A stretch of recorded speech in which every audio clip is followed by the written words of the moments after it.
Hi guys, in this video I'm going to show you my basic trading strategy. It's something you can take away from this session and have a play with and see how you get on. To understand what I'm doing, I'd like to trade breakouts followed by pullbacks. And the reason why I do that is that I can often get into trades with a smaller stop and therefore make a bigger profit. And also there is some logic to what happens when price breaks from a major area, because price has been accepted, rejected, accepted, rejected. When it finally breaks through and the buyers start to take control, the buyers often run out of steam, because what people are forgetting what's going on here, this is an auction. This is like people buying coffee or buying timber. It's a commodity. It just happens to be money.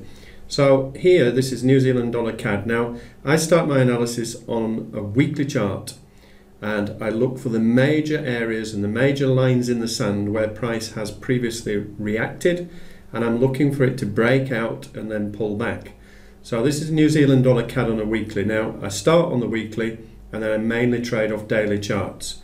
So for those of you who are trying to trade around a day job, you do the bulk of the work on the weekend, which is a few hours preparation, and then during the week you do the application.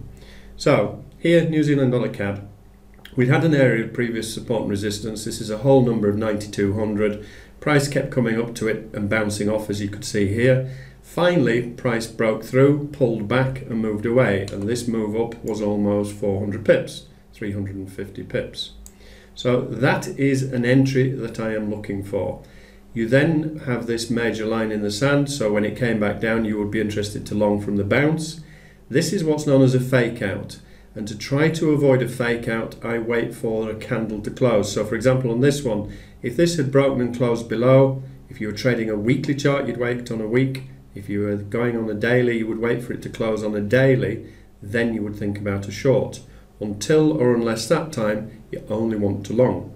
Now, eventually it came back down again. I mean, this previous move here, this went 500 odd pips. This went a few hundred pips. Finally, it comes back down and breaks through.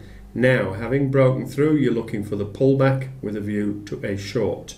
When it came back up here again, it did it again, and this was an excellent example. Let's make this a little bigger.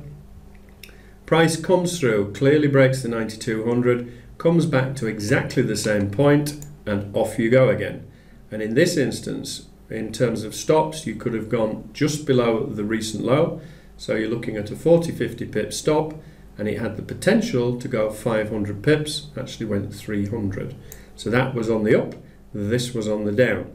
Now, so far I have shown you horizontal support and resistance. This is a trend line break, and this is again highly significant. This was over a year old when this broke.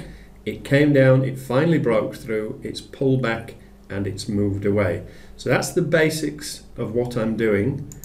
This is the pound USD. Now the pound USD recently broke the all-important 140. Let's just make this exact. So what do we know at 140? Well, it's a huge whole number. It has been previous major support and resistance, and you can see lots of examples here of breakouts followed by pullbacks. So lots of potential trades here. These are on daily charts, so you wait for the daily candle to close. As for here, you look for the pullback, and again, this one on this occasion went 200 odd pips, this one went 400 pips.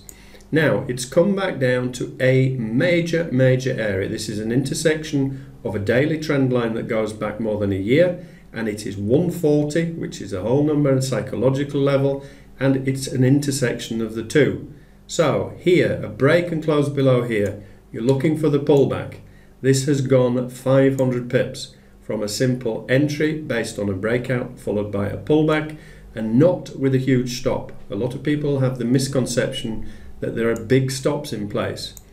What's it done since? Well, since it has been going sideways. This is 2 weeks now. These are daily candles, 3, 4, 5, 6, 7, 10. This is a range, and price is currently stuck. And I do sometimes use on the longer time frames as well. Well, I always use, but I sometimes put them on the basic candle, this 200 EMA. An EMA is simply another form of support and resistance. So you have horizontal support and resistance, you have diagonal support and resistance, and you have moving support and resistance. But see how here, we're now stuck in a range. To trade a range, you have two options. You either take a trade, you measure the depth of the range, which is 130 pips. You decide where the stop needs to go, let's say 20 odd pips above the recent high, and you place the trade. At the bottom of the move, you then place the trade to long, in its current position. You place the stop below here, and the risk-reward potential of these trades is excellent.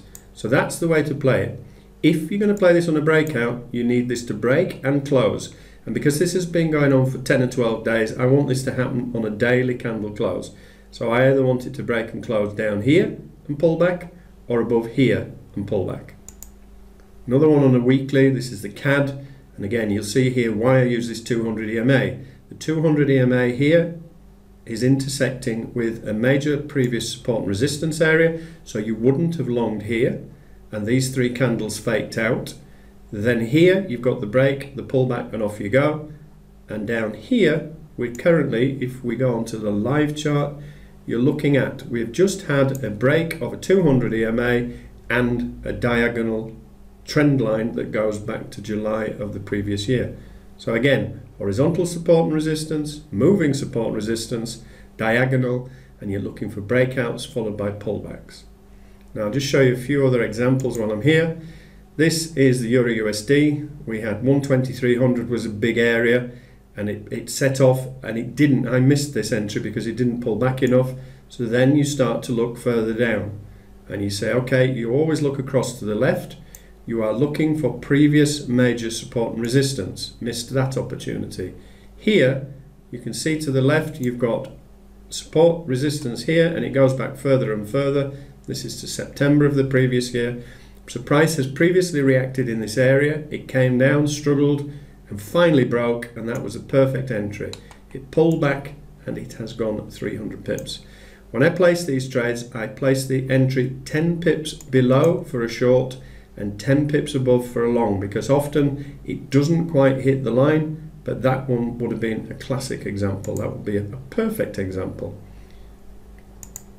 Aussie dollar has been in a weekly channel going back 3 years. This was the major break of an area, so this is your break and your pullback. And here you had a breakthrough, pullback, and off you go. Here you had a breakout. So you get the idea.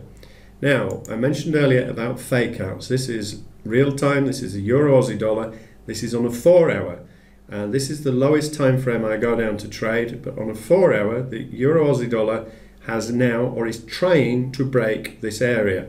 However, this candle has not closed, and this candle has 68 minutes before it closes. And the other thing to notice here, today this pair has done already 139 pips of movement. The average is 90. So this point here, it was well over the average daily range. So something has gone on news-wise. Now, what we need to happen here, you need price to close below this area, and you want it to close 10 or 20 pips below, so a reasonable size. Because if not, there is a danger here that this is going to pull back in the next hour and promptly set off that way. So it's just a way to try to help you avoid fake outs. And another example of a fake out was up here when price was around 159.50. Price was coming up repeatedly, bouncing off that 200 EMA, and you can see how important it was here as well. So things for you to take away, have a play with, but this does work. And the advantage of this kind of methodology is that you often only need a smallish stop. So here we're looking at 16, 18 pip stop, and you're looking at a potential gain at recent lows. And on this occasion, this was 6 times the risk, and eventually it went a long way. And again, you could be looking here for an entry for a short again. So have a look, check out the other videos that we've shown you, and also have a read through my ebook that I gave you, because I also go into more detail there about the strategy of breakouts followed by pullbacks. Catch you later.